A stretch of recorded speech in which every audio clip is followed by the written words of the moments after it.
Encontrei alguém que vale o meu tempo. Meu nome é Miles Hartley.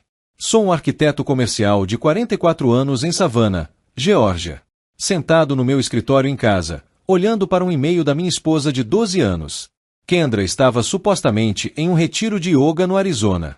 O carimbo de data-hora marcava 23h22, horário dela. Transferi sua herança para minha conta pessoal. É melhor assim. Em anexo, havia uma foto borrada dela e de um cara barbudo na sacada. Pôr do sol atrás deles, taças de vinho. Seu sorriso diferente de qualquer outro que ela me dera em anos. Fechei meu laptop e fui até a cozinha, servi um copo d'água e olhei para o quintal que havíamos redesenhado juntos 3 verões atrás. O caminho de pedras que eu havia construído enquanto ela plantava hortênsias nas bordas. Todo aquele trabalho para uma casa para a qual ela aparentemente não tinha intenção de voltar. Aquele dinheiro, $587 mil da minha tia Elaine, não era apenas dinheiro vivo. Representava a mulher que me acolheu depois que meus pais morreram, quando eu tinha 14 anos, que trabalhou em turnos dobrados no hospital para me ajudar a pagar a faculdade, que me deixou tudo com um simples bilhete: construa algo duradouro. Olhei para o meu celular. Nenhuma chamada perdida, nenhuma mensagem perguntando se eu tinha visto o e-mail. Apenas silêncio, como se ela já tivesse seguido em frente para sua nova vida. Os sinais estavam lá há meses. Os retiros de yoga de Kendra se tornaram mais frequentes. 2 dias se tornaram excursões de 4 dias, que se tornaram excursões de uma semana. Seu celular ficou virado para baixo nas mesas. As senhas mudaram. As conversas encurtaram. 3 meses atrás, ela fez perguntas estranhas sobre herança, onde exatamente estava o dinheiro, quais contas, se deveríamos diversificar onde ele era mantido. Eu assenti e disse que pensaria sobre isso. Reabri o laptop, li o e-mail novamente e percebi que ela nem se preocupou em me cumprimentar ou dizer meu nome, apenas a declaração e o roubo. Digitei 6 palavras em resposta. Obrigada por me avisar. Então fechei o laptop, terminei minha água e fui para a cama. Amanhã seria um longo dia. Mas, sentado sozinho naquela cama king size, percebi algo que deveria ter me incomodado, mas não incomodou. Dormi melhor, sabendo que ela não voltaria para casa. O que Kendra não sabia era que eu havia pressentido algo errado meses atrás. A herança nunca esteve onde ela pensava que estava, e sua tentativa de tomá-la tinha acabado de me dar tudo o que eu precisava. Conheci Kendra há 15 anos em uma conferência do setor em Charlotte. Ela estava lançando sua marca de bem-estar, procurando arquitetos para projetar seu primeiro espaço físico. Eu estava há 5 anos na minha carreira, ávido por projetos que não fossem apenas prédios de escritórios e estacionamentos. Nos casamos em 3 anos. Construí uma vida em Savannah, onde meu escritório tinha sua sede. Comprei o Craftsman na Victory Drive com a varanda envolvente que ela sempre quis. Sem filhos, escolha dela. O negócio é meu bebê, ela dizia. Eu entendia. Meus prédios eram meus. Por 8 anos, as coisas funcionaram. Eu projetei. Ela construiu sua marca de produtos orgânicos e retiros de bem-estar. Viajávamos. Organizávamos jantares. Parecíamos bem no papel e pessoalmente. Então, minha tia Elaine adoeceu. Câncer, rápido e implacável. Tirei uma licença parcial de 6 meses para cuidar dela em Atlanta. Kendra me visitou 2 vezes. Hospitais me deprimem, ela explicou. Eu não insisti. Quando Elaine morreu, ela deixou tudo para mim. O dinheiro me surpreendeu. Eu não fazia ideia de que ela havia investido com tanto cuidado ao longo dos anos. Kendra também pareceu surpresa, repentinamente interessada em nosso planejamento financeiro de uma forma que nunca havia se interessado. Devíamos investir na expansão dos negócios, sugeriu ela certa noite, durante o jantar. Os negócios dela, ela quis dizer. Preciso pensar no que Elaine gostaria, eu disse. Essa foi a primeira chance. Pequena, mas visível. Outras se seguiram. Kendra começou a viajar mais para pesquisas e reuniões com fornecedores. Suas ligações ficaram mais curtas, muitas vezes com vozes ao fundo que se calavam quando eu perguntava com quem ela estava. Nosso vizinho Frank passou por aqui uma tarde, enquanto Kendra estava em um retiro de equipe em Sedona. Vi alguém a deixando em casa semana passada. Ele mencionou casualmente. Atrasado, não é? Pensei que você estivesse viajando. Eu estava. Conferência de 3 dias em Boston. Agradeci pelo pão caseiro que a esposa dele tinha enviado. Não fiz perguntas, apenas o guardei. Depois vieram as mudanças de senha. Aplicativos bancários bloqueados quando nunca tinham sido bloqueados antes. Conversas sobre finanças que terminavam abruptamente quando eu fazia perguntas específicas. Uma noite, encontrei ao telefone no quintal, em voz baixa, rindo de um jeito que ela não ria mais comigo. Só a Patrícia do estúdio, disse ela, entrando. Patrícia, que havia deixado o negócio 8 meses antes, assenti, não a corrigi, apenas observei enquanto ela se servia de mais vinho e mudava de assunto. A fundação estava rachando sob nós, e apenas um de nós estava sendo honesto sobre isso. 2 semanas antes de Kendra partir para o que seria seu retiro final, o consultor financeiro da minha empresa ligou. Alguém está tentando acessar informações sobre suas contas fiduciárias, disse Jerry. Usando suas informações pessoais, mas sem passar pelos protocolos de segurança. Quais contas? Perguntei, embora já soubesse. Os fundos de herança. Tentaram usar as 4 últimas contas do seu número social, mas não conseguiram responder às perguntas de segurança. Agradeci, desliguei e fiquei sentado à minha mesa por um longo tempo. Naquela noite, Kendra perguntou se poderíamos simplificar nossas contas. É bobagem ter tantos logins e senhas separados, disse ela, sem me olhar nos olhos. Devíamos consolidar tudo. Você provavelmente tem razão, eu disse. Vou conversar com o Jerry sobre isso. No dia seguinte, dirigi até Atlanta e me encontrei com Rita Wallace, advogada da minha tia por 20 anos, e agora minha. Expliquei minhas preocupações sem emoção ou acusação, apenas fatos. Sua tia foi sábia em sugerir a estrutura de fideicomisso irrevogável, disse Rita depois que terminei. O dinheiro está protegido independentemente do que aconteça no seu casamento. E se alguém tentasse movimentar esses fundos sem autorização, a expressão de Rita endureceu. Isso seria uma tentativa de fraude financeira com claras consequências legais. Assenti. Vamos documentar tudo e quero configurar um sistema de monitoramento que nos alerte sobre qualquer tentativa de acessar, mover ou alterar qualquer coisa relacionada ao fundo. Quando cheguei em casa, Kendra já tinha feito as malas para o retiro. Ela me beijou brevemente antes de sair, já distante. Talvez eu prolongue isso, disse ela na porta. Mergulhar de cabeça na prática. Ajudei-a a colocar as malas no carro, observei-a ir embora, voltei para dentro e abri meu laptop. Não bisbilhotei seus e-mails ou mensagens, não liguei para os amigos dela nem verifiquei sua localização. Simplesmente abri nosso armazenamento em nuvem compartilhado, onde guardávamos os documentos da casa, em uma pasta chamada Ideias para a Reforma da Casa, um projeto que tínhamos discutido para começar este ano. Encontrei o que procurava. Documentos que ela havia esquecido de mover ou excluir, capturas de tela das minhas contas, cópias de extratos, anotações sobre protocolos de transferência, uma foto de um quadro branco com números, o valor da minha herança menos 20% com a explicação da taxa de transferência da nota. Ela estava planejando isso há meses. Fechei a pasta, caminhei pela nossa casa, com seus móveis cuidadosamente escolhidos e obras de arte que contavam a história de quem fingíamos ser, e senti uma estranha calma me invadir. A traição não foi chocante. O que me surpreendeu foi minha própria reação. Não raiva ou tristeza, mas clareza. Pela primeira vez em anos, vi nosso casamento como ele havia se tornado. Uma transação que ela estava encerrando porque algo mais lucrativo havia surgido. Dormi no quarto de hóspedes naquela noite e comecei a fazer ligações na manhã seguinte. Quando o e-mail dela chegou, 5 dias depois, eu já tinha colocado tudo em movimento. Depois de receber o e-mail de Kendra, esperei exatamente 24 horas antes de dar o primeiro passo. Nenhuma resposta emocional, nenhuma ligação ou mensagem de texto desesperada, apenas passos metódicos. Primeiro, entrei em contato com Jerry e Rita, encaminhando-lhes o e-mail de Kendra com um simples bilhete. Documentação solicitada. Ambos confirmaram o recebimento. Nenhum deles precisou de mais explicações. Então liguei para Thomas Webb, um advogado de divórcio que Rita havia recomendado meses antes, durante uma de nossas conversas hipotéticas. Sua secretária agendou uma reunião para aquela tarde. Ao meio-dia, Kendra mandou uma mensagem. Você recebeu meu e-mail? Respondi, sim, é só isso que você tem a dizer. Ela respondeu minutos depois. Não respondi. Em vez disso, dirigi até o escritório de Thomas no centro da cidade, onde Rita se juntou a nós por videochamada.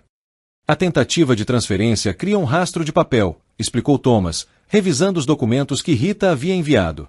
Há vários elementos que jogam a seu favor. Os fundos foram herdados, nunca misturados com bens conjugais devidamente mantidos em uma estrutura fiduciária, e ela agora admitiu abertamente ter tentado acesso não autorizado. O que vem a seguir? Perguntei. Pedir o divórcio imediatamente, alegando má conduta financeira. A Geórgia não é um estado sem culpa quando há fraude. Assinei a papelada antes de sair do escritório dele. Às 16h30, meu telefone tocou. O nome de Kendra na tela. Você está sendo infantil, ela disse quando atendi. Sem cumprimento. Não, como você está? Isso não precisa ser difícil. Concordo, eu disse. Então, vamos ser adultos sobre isso. O dinheiro já foi movimentado. Lutar contra ele só vai drenar mais dinheiro em honorários advocatícios. Onde você está hospedada? Perguntei, mudando de assunto. Ela fez uma pausa, desconcertada. O que isso importa? Só estou curiosa para saber onde é a sua casa agora. Miles, concentre-se. Precisamos discutir os acordos financeiros. Vou pedir ao meu advogado para redigir os papéis do acordo. É melhor para nós dois mantermos isso limpo. Quem é o seu advogado? Perguntei. David Lawrence. Ele já está revisando tudo. Anotei o nome. Isso ajuda. Obrigada, Miles. Você está ouvindo? Isso não precisa ser difícil. Você já disse isso. Mantive a voz neutra. Agradeço sua preocupação em facilitar as coisas. Outra pausa. O que você está fazendo? Nada ainda. Estou me acostumando com a ideia, eu acho. Eu podia ouvi-la relaxar do outro lado da linha, interpretando errado minha calma como resignação. É para o melhor, ela disse, suavizando o tom. Estamos indo em direções diferentes há anos. Isso é mais limpo do que arrastar as coisas. Você tem razão, concordei. Mais limpo é melhor. Depois que desligamos, liguei de volta para Thomas e dei a ele as informações de David Lawrence. Então enviei uma única mensagem para Kendra, levando um tempo para processar. Entraremos em contato quando eu estiver pronta para discutir os detalhes. A resposta dela veio imediatamente. Não espere muito. Os documentos estarão prontos na sexta-feira. Sexta-feira, daqui a 3 dias. Momento perfeito. Às 18h, Rita ligou. A empresa fiduciária registrou 3 tentativas separadas de iniciar transferências das contas fiduciárias hoje. Todas devidamente documentadas e bloqueadas. E o sistema de monitoramento capturou tudo. Endereços IP, tentativas de login, carimbos de data-hora. O local de acesso corresponde à origem do e-mail. Arizona. Scottsdale, não Sedona. Rita fez uma pausa. Tem mais. O sistema sinalizou atividade suspeita do mês passado. Alguém exportou detalhes da conta e protocolos de transferência enquanto estava conectado pela sua rede doméstica. Temos registros de data e hora e identificadores de dispositivos. Agradeci e desliguei. Caminhei pela casa vazia, que agora parecia mais uma evidência do que um lar. Na cozinha, abri a garrafa de uísque escocês de 20 anos que estávamos guardando para o nosso 15º aniversário. Servi 2 dedos em um copo. Kendra achou que tinha armado a armadilha. Ela não fazia ideia de que também tinha caído em uma. Na manhã seguinte, David Lawrence ligou. Seu tom era profissionalmente cauteloso. Sr. Hartley, estou representando sua esposa na sua separação. Ela indicou que o senhor está disposto a um acordo direto. Foi isso que ela disse. Uma leve hesitação. Ela mencionou que o senhor entendia a situação. Qual situação seria especificamente? Outra pausa. A divisão de bens, incluindo os fundos de herança recentes. Ela lhe mostrou a documentação desses fundos. Ela forneceu extratos, disse ele cuidadosamente. Recentes, de aproximadamente 3 meses atrás. Anotei. E confirmações de transferência. Ela indicou que essas serão enviadas pelo banco em breve. Entendo. Mantive minha voz neutra. Ela também mencionou a estrutura da herança. O fundo irrevogável estabelecido pela minha falecida tia, a impossibilidade legal do que ela alega ter feito. Silêncio, Sr. Lawrence, sugiro que verifique as informações que lhe foram fornecidas antes de prosseguir. Meu advogado enviará a documentação relevante ao seu escritório hoje. Depois de desligar, dirigi até o Brixton Bank, onde Kendra e eu mantivemos nossas contas pessoais por anos. O gerente, Harold, havia cuidado do refinanciamento da nossa hipoteca 2 anos antes. Preciso revisar as atividades recentes em todas as contas conjuntas, expliquei depois que ele me recebeu em seu escritório. Harold abriu nossas informações. Sua expressão mudou enquanto ele rolava as telas.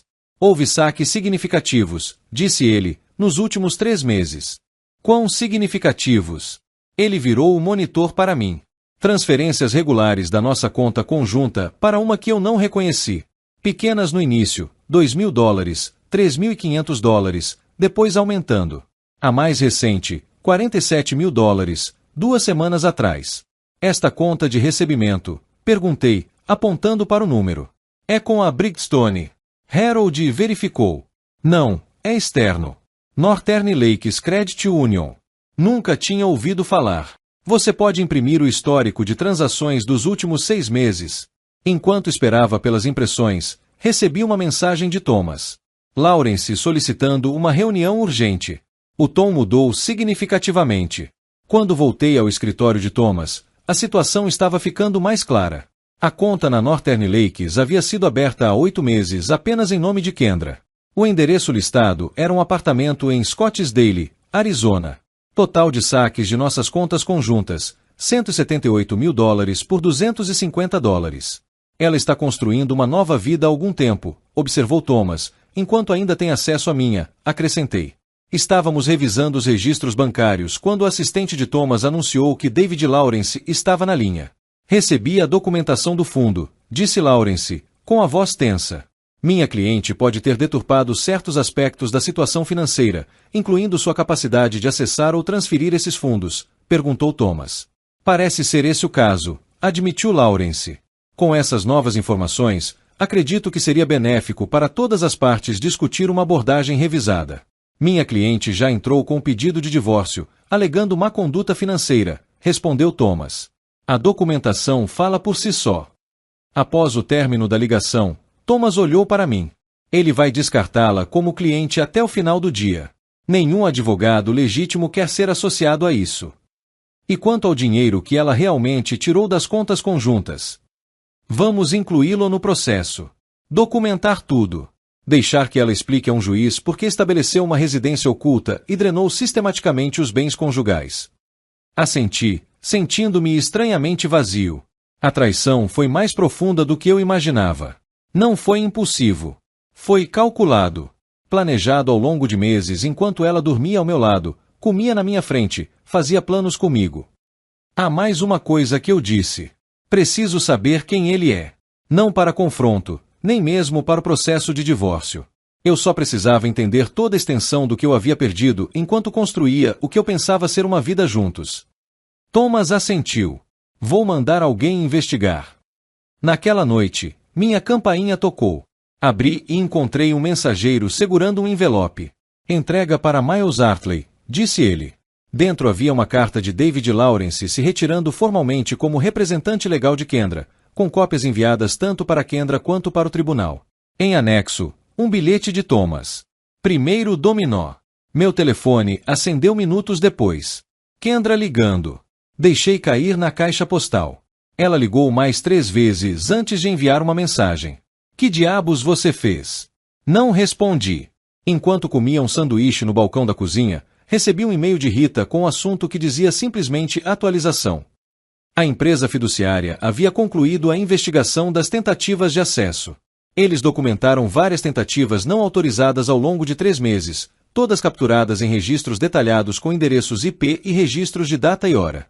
O relatório foi anexado, juntamente com a confirmação de que haviam encaminhado o assunto ao departamento jurídico para uma possível investigação criminal. Nenhuma ação necessária da sua parte neste momento, escreveu Rita. Mas esteja ciente, este caminho agora está aberto. Encaminhei tudo para Thomas. Pouco depois das 21 horas, outra mensagem da Kendra. Precisamos conversar agora, respondi. Através do seu novo advogado, quando tiver um. Você exagerou completamente. Fiquei com raiva quando enviei aquele e-mail. Na verdade, não movi nada. Não é isso que os registros de acesso mostram. Uma longa pausa antes da próxima mensagem dela. Que registros de acesso? Em vez de responder, enviei uma pergunta. Quem é ele? 20 minutos se passaram. Finalmente. Não se trata dele. Nome. Outra longa pausa. Jason, mas ele não é importante. Sobrenome Berkeley. Ele é apenas um amigo que está me ajudando com isso. Você está se concentrando na coisa errada. Não respondi mais. Em vez disso, pesquisei o nome e encontrei um Jason Berkeley, que dava aulas em um estúdio de yoga em Scottsdale, ex-corretor de investimentos, de acordo com seu perfil no LinkedIn, deixou o setor financeiro há 3 anos para buscar conexões mais significativas. Na manhã seguinte, me encontrei com Frank, nosso vizinho. O cara que você viu deixando Kendra. Comecei. Você o reconheceria de novo? Frank assentiu lentamente. Cara alto, barbado, dirige um Tesla cinza. Mostrei a ele a foto do e-mail da Kendra. É ele. Ele semicerrou os olhos para a imagem. É esse mesmo. Ele esteve aqui umas 5, 6 vezes enquanto você viajava. Agradeci e perguntei se ele estaria disposto a prestar depoimento. Ele concordou sem hesitar. Às 11 horas, Thomas ligou. Temos um problema. A Kendra contratou o Philip Barnes. O Barnes tinha fama de ser um litígio de divórcio agressivo. Caro, mas eficaz. Ele solicitou uma audiência de emergência para contestar a alegação de má conduta financeira. O Thomas continuou dizendo que seu cliente tem provas de que todas as decisões financeiras foram discutidas e acertadas. Quando é a audiência? Segunda-feira de manhã. Daqui a 3 dias. Pensei no apartamento em Scottsdale. Na conta da Northern Lakes. No homem chamado Jason que esteve na minha casa enquanto eu estava fora. Vamos dar ao Barnes algo em que pensar, eu disse. Naquela tarde, o Thomas entregou um pacote no escritório do Barnes contendo cópias de tudo. Os registros de acesso ao fundo, os extratos bancários mostrando saques sistemáticos, o contrato de aluguel do apartamento em Scottsdale, a declaração autenticada de Frank sobre as visitas de Jason e capturas de tela da pasta de ideias de reforma da casa de Kendra mostrando suas anotações sobre como acessar minhas contas. Às 17 horas, Thomas recebeu uma ligação de Barnes solicitando uma reunião urgente para discutir opções de acordo. Ele já viu o suficiente, Thomas me disse depois. Ofereceu uma divisão limpa. Ela fica com o que já pegou, não faz mais reivindicações. Você fica com todo o resto, incluindo a casa e a herança integral. Contra, eu disse. Ela devolve metade do que pegou das contas conjuntas e assina um acordo de confidencialidade. Eu não me interesso por fraude. Thomas ergueu uma sobrancelha. Você poderia conseguir mais. Eu não quero mais. Eu quero que seja feito. Na manhã do que teria sido nossa audiência de emergência, Kendra e seu advogado chegaram ao tribunal e encontraram Thomas esperando com o acordo já preparado. Sem Barnes, sem juiz, sem espetáculo público. Esperei na sala de consulta enquanto Thomas explicava os termos. Kendra transferiria $89.275, metade do dinheiro retirado das contas conjuntas, de volta em 24 horas. Ela não faria nenhuma reivindicação sobre herança ou quaisquer outros bens. Assinaria um acordo de confidencialidade que a impediria de discutir nosso casamento ou divórcio com qualquer pessoa.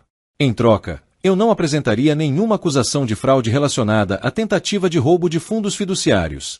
Através das paredes de vidro, vi seu rosto enquanto Thomas entregava o arquivo de provas, fotografias, declarações, registros da conta. Sua expressão mudou de desafio para choque e depois para algo como derrota. Ela olhou para a sala onde eu estava sentado e, em seguida, desviou o olhar rapidamente. Barnes revisou tudo, inclinando-se para sussurrar em seu ouvido.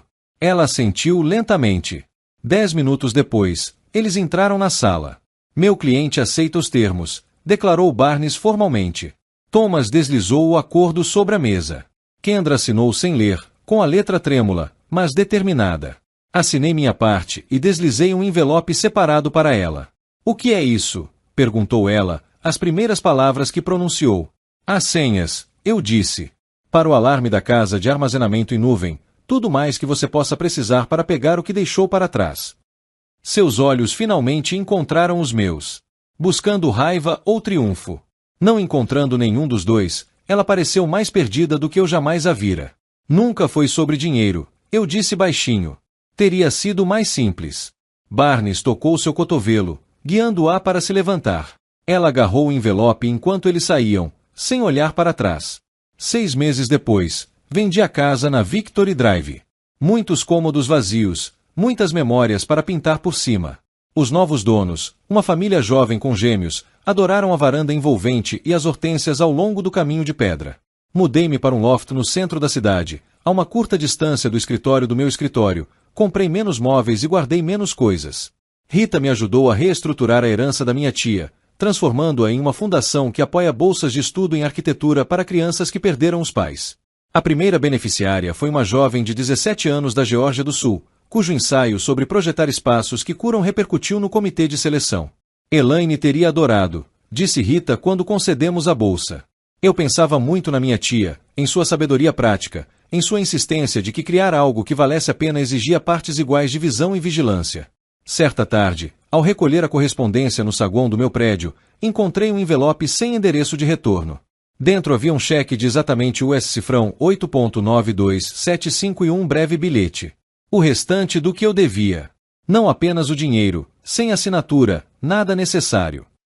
Naquela noite, caminhei até a orla do rio onde Kendra e eu conversamos sobre abrir uma joint venture, um espaço de bem-estar que eu projetaria e ela administraria, um sonho que havia morrido muito antes do nosso casamento. Sentei-me em um banco observando os navios de carga passarem, com o cheque ainda no bolso. Amanhã eu o depositaria na conta da fundação. Outra bolsa de estudos. Outra chance de construir algo que pudesse durar. Meu telefone vibrou com uma mensagem de Jerry. O jantar ainda estava marcado para 7. Vou levar aquele arquiteto que mencionei. Olhei para o relógio.